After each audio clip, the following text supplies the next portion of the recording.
Hello, hello, sweet honeybees. Welcome to the Electric Honeypot, where energy is the nectar of life. I'm your host, Autumn, but this project isn't just about me.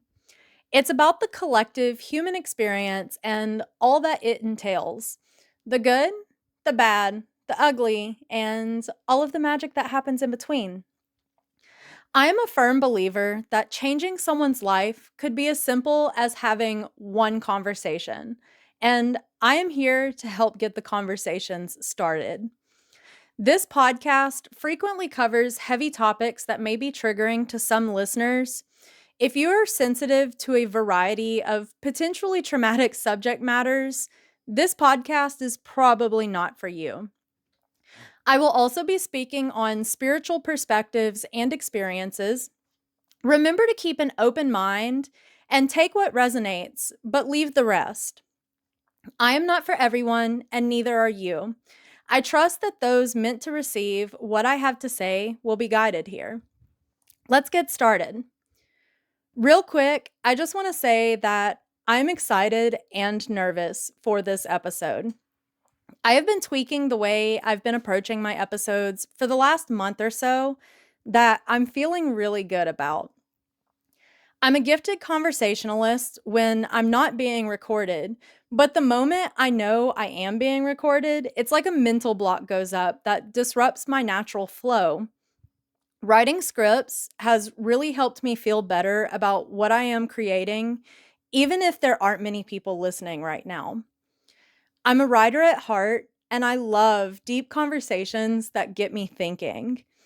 It has been easier for me to be excited about my ideas and my voice since I began blending the two things that I love the most. It has helped me feel more comfortable and confident in sharing my perspectives and experiences, including the ones that I know could be controversial or perceived in ways that I don't intend. Today, I want to be even bolder. I want to talk deeper about the spiritual implications of music, particularly live music, what it does to our energy, and the impact it could have on the environment and our behavior. Music is as alive as you and I are. It is an energetic frequency just as we are. It can lift us, it can lower us, it can fuel us, and it can drain us. It is one of the highest and purest forms of energy manipulation and magic. Some call it witchcraft, and they aren't wrong. But even prayer is witchcraft. And witchcraft is all about intention. Take a moment to think about the last time you were at a live music event. Did you feel the energy move through your body, influencing you to dance, headbang, mosh, or even sit down? Did it make you feel happy, sad, or angry? Did the crowd's energy spike or drop and influence your own desire to move with it or to rest? Did you feel hypnotized by the vibrations and accompanying lights and visuals? Did the set leave you feeling recharged or sluggish? What did your body tell you before and after the set? You can feel these things while listening to music alone to an extent, but the impact is especially potent in a live environment surrounded by the collective energy of a crowd, or even in an environment with others where the music isn't being played live. Factor in substances of any kind, and you become even more susceptible to the energies that are interacting with and entering your own energetic field. Everything in existence is frequency and vibration. Spirituality aside, even science, quantum physics to be exact, will tell you that. Though science heavily relies on the physical, measurable aspects of vibration with matter, while metaphysics encompasses the non-physical realm of our thoughts, emotions, and actions, which is currently not measurable by science. Being unmeasurable does not equate with impossible, improbable, or non existent, despite preconceived notions created by our scientific understanding.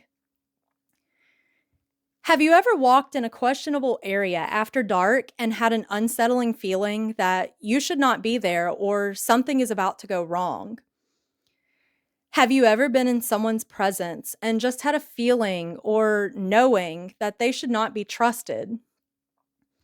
This is your intuition, your personal vibration picking up on another vibration that does not align with yours in a way that is positive for your well being.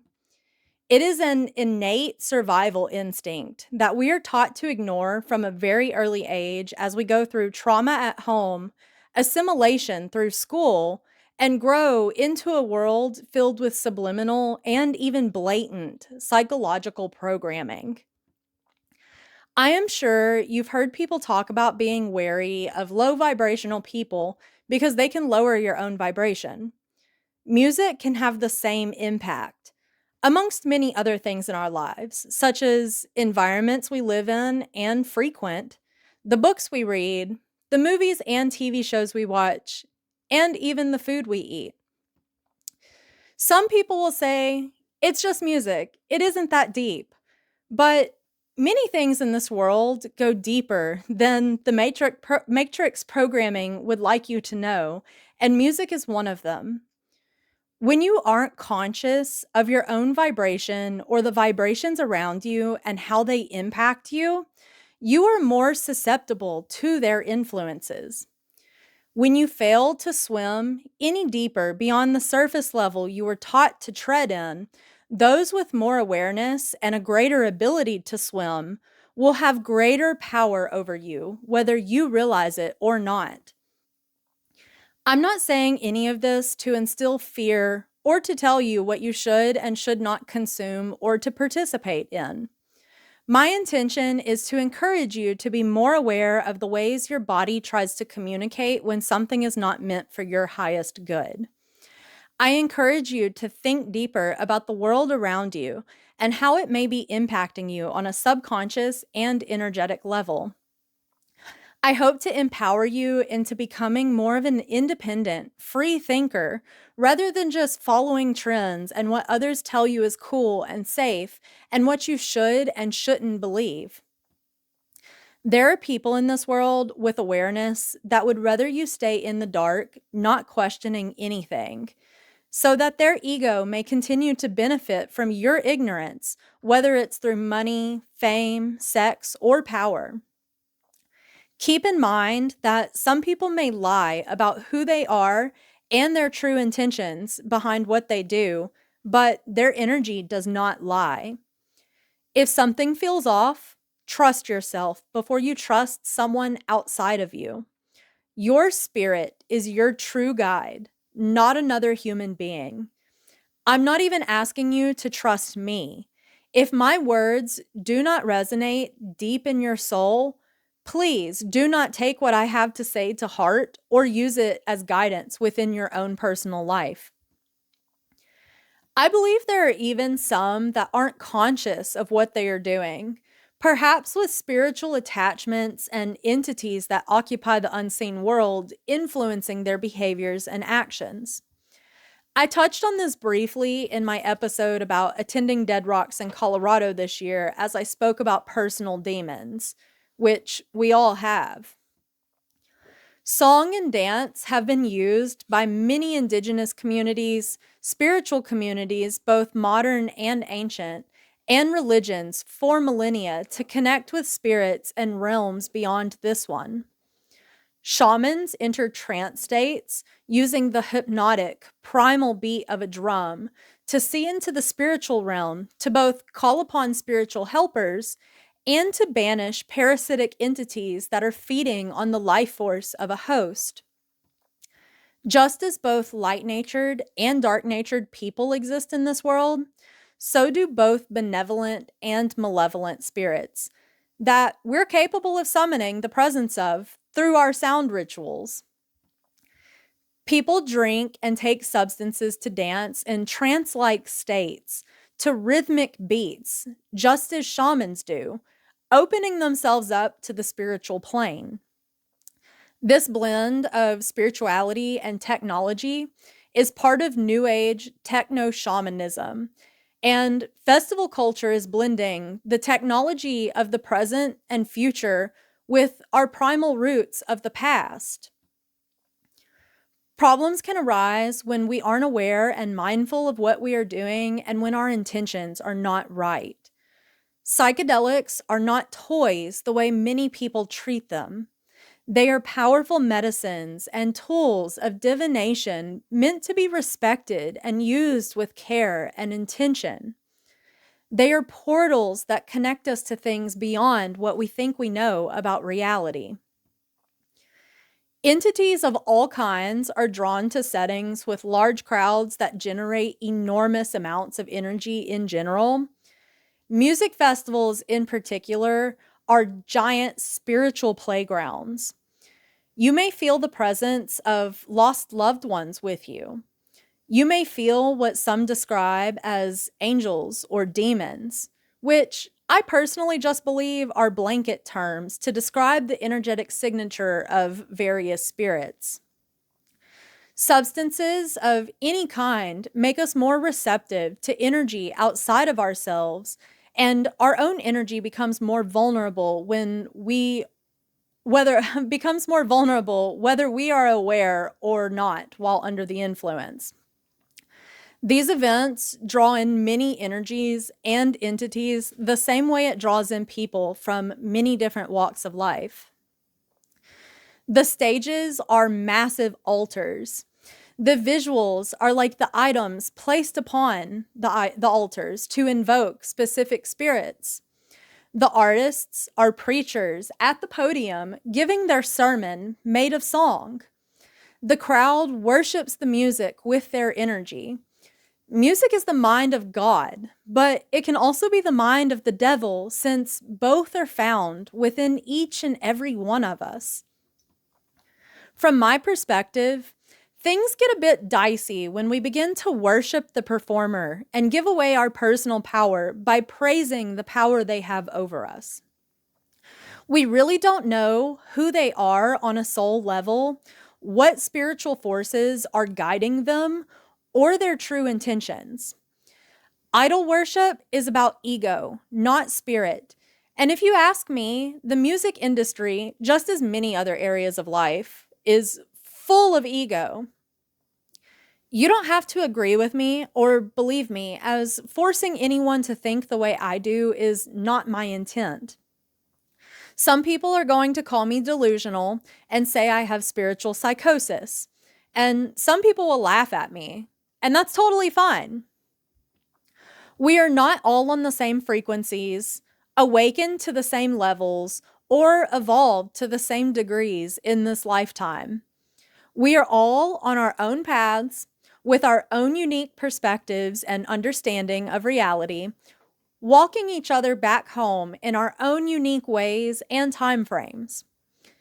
It's all about being able to recognize what is and isn't meant for us on a spiritual and energetic level underneath the illusions that are being presented to us. I want to help those that may be feeling alone and alienated with what they are feeling. I want to help others learn to trust their own inner guidance over the herd mentality telling them to doubt themselves. I understand how isolating spiritual awakening can be, as I have lived in and out of hermit mode, rejected and misunderstood by so many since my shamanic awakening took place. I have noticed how common it is for spiritual awareness to be attacked within the music community when someone is courageous enough to speak about what their intuition and gifts are telling them. I have experienced it myself. It's very cult-like, where followers vehemently defend the idols they worship while working to undermine anyone that criticizes the status quo. Mention the cult mentality and the defensiveness becomes even greater, as people do not like to have their beliefs and programming criticized or questioned. Let me ask, if you know the group and following you dedicate so much of yourself to and praise constantly isn't a cult, Why do you feel the need to be so defensive over it and attack the intuition, observations, and character of those that question it and criticize it? Just because a community preaches peace, love, unity, and respect does not mean that that is all that is found within it. No community is immune to harboring harmful practices and people looking to take advantage of others. In fact, the larger a community grows and the more popular it becomes, the more likely it is that it will possess those things. I believe it is important we begin to embrace the presence of a second R within our core values of PLUR: responsibility. It is our responsibility to acknowledge that when things can be improved upon, uphold authenticity and accountability, and look out for the safety and well-being of our community. We should be encouraging growth, not enabling each other.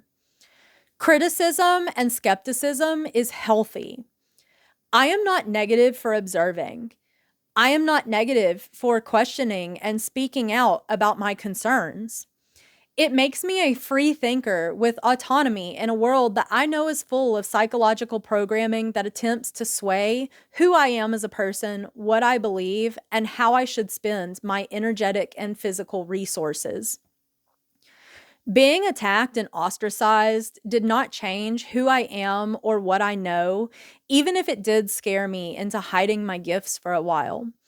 In fact, it was one of the best things to happen to me, as it gave me the space I needed to reflect and begin to understand why my intuitive warning bells had been going off around certain people at certain events and during certain sets for several years.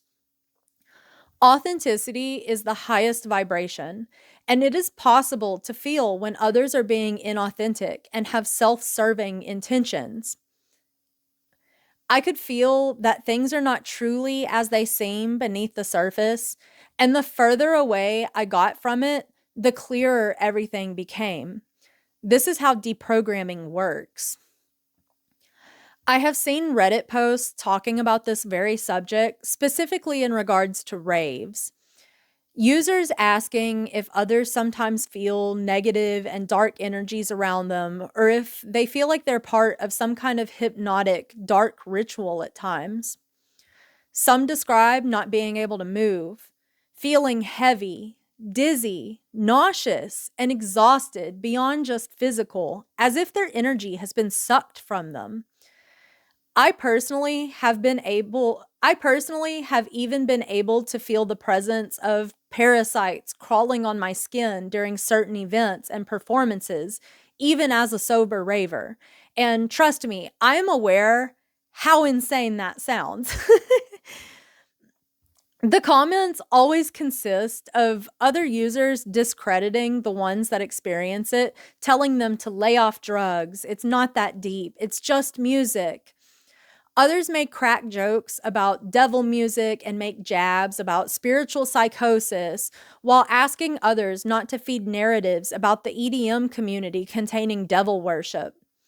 The kind of spiritually disconnected, intuition rejecting responses that I'm honestly not surprised to see when we live in a world where the majority of the population does not question anything deeper, and they take the world and the people around them at face value. As an aware fellow magic practitioner, I recognize intentional witchcraft when I see it and feel it. Witchcraft isn't inherently good or bad, and many things in this life are witchcraft. Prayer, books, cooking, etc. Beliefs vary depending on the witch or shaman you speak with, but to me personally, it all depends on the intention behind the magic and maintaining a moral code of conduct for the spells you cast and energy you add to the world. You are meant to add more to this world than you take from it. And you do not intentionally torment others or interfere with others' free will without it returning to you, whether it's in this life or the next. Under cosmic law, there are karmic repercussions for manipulating the free will of others. However, some people believe that there is a bit of a loophole to this as long as those being manipulated are told what is happening, because then it means they consented to it. Those participating in this will give their albums, song titles, events, etc., names about hypnosis, witchcraft, magic, portals, and embrace the cult aspect of their following as if it is a joke or just for gimmicks. But as infinite, energetic beings that are only temporarily inhabiting these flesh vessels that are born to die, it's deeper than it appears. I personally think it's weird energy to take pride in calling your fan base a cult or to take pride in calling yourself a part of a cult. People project their true intentions through jokes, what they call jokes. I'm not saying artists that do this are inherently bad people with ill intentions. What I am saying is perhaps it is more than just music and does have the possibility to invoke things beyond our 3D perception that some people have the ability to perceive and intuitively pick up on more than others, with or without substances involved. Maybe we don't really know the soul, intentions, or guiding spiritual forces of other human beings, even when they present themselves as good and wholesome. Maybe we should not be idolizing other humans and giving away our personal power so freely. I am also not saying that darkness has no place in this world. We all have light and dark sides to us, after all, just as the good of our existence does not exist without the bad. There is meant to be a balance between the two energies, yin and yang.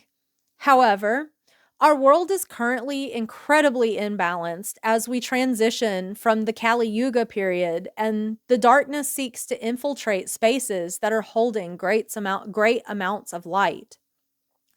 The darkness becomes desperate as it begins to lose its grip, so it overcompensates, creating more chaos in areas that are seeking to shine light, like a thrashing animal that knows it is on the brink of death and refuses to give up in a fight. I have witnessed on multiple occasions how low frequency music can negatively impact the energy of the environment and people's psyches, even in places that claim to be places of loving ourselves and loving others.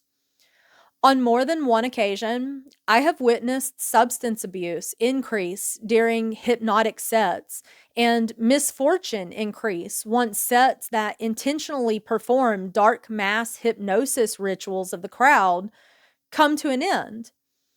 From people claiming to be drained of energy to people feeling like they are dying, people threatening to seriously hurt each other, people being fearful of demons and parasites near them, an influx of medical being needed, overdoses, assaults, theft, and even car fires in relation to two separate events with connections to the same artist. Yes, some of these things can be attributed to drug-induced psychosis, but the more I have connected with my spirit and learned about worldly indigenous belief systems that are more connected to the earth and the spiritual universe, the more I have understood that the Western world's perspective on mental illness is not entirely accurate. Here in the West, we think we are so educated and knowledgeable, but our arrogance makes us close-minded. Not always, I'm sure, but often there is a spiritual component to all sorts of mental afflictions that modern science neglects as it outright denies the metaphysical world's existence. And again, substances make us more susceptible to this. They're portals. There is a saying that mystics and shamans swim in the same waters the schizophrenics and psychotics drown. Tapping into different realms, the energies and thoughts of others, and being a conduit can be overwhelming and malignant to our lives when we do not know how to harness it and distinguish between what is happening in the 3D, what is us, and what is otherworldly. Our fear and confusion is a food source for parasitic energies that then create more fear and confusion to feed and gain power over us.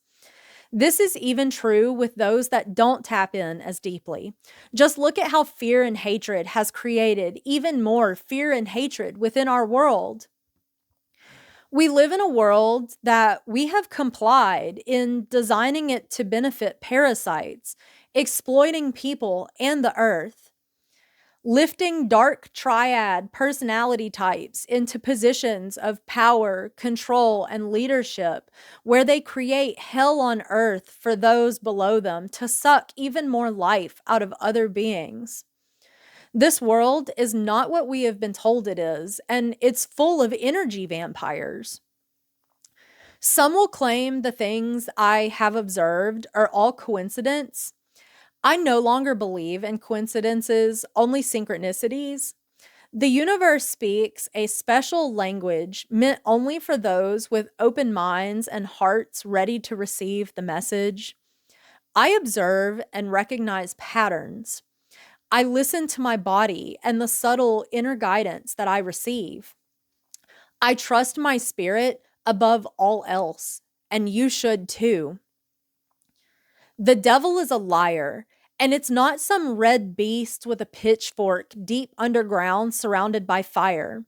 It is a society that gaslights you into not believing in yourself and your abilities, and you will encounter it no matter what subset of society you find yourself a part of. It exists everywhere. You are not crazy. You are not delusional. You are intuitive, aware, and waking up to your own divinity. Love your fellow humans, but learn to love yourself the most. You are not meant for everyone and everything, and your body and spirit will tell you when something is not right. Discernment is so important now more than ever in this age of misinformation and artificiality. Learn to listen to yourself, regardless of what others tried to convince you of otherwise. Don't follow along just because something is popular and others tell you it is safe or cool. Don't believe something just because someone else told you it is right or wrong. Leaders are not here to win popularity contests or to fit into a broken, collapsing system. We are here to disrupt it further and shine a beacon of light for others that are looking for a way out of the darkness. Dare to challenge the herd. Be bold. Be yourself. Thank you so much for listening and supporting me. If this resonated with you at all, please be sure to like this video, comment, share, subscribe. If you're listening to this in podcast format, please be sure to save or share this episode. Other ways you can support my project are going to be linked down in the description below. And as always, I am so very grateful that you are here. I love you so much, and I hope you have an absolutely wonderful rest of your day, night, week, month, year, and life. May your wildest dreams come true, and stay curious.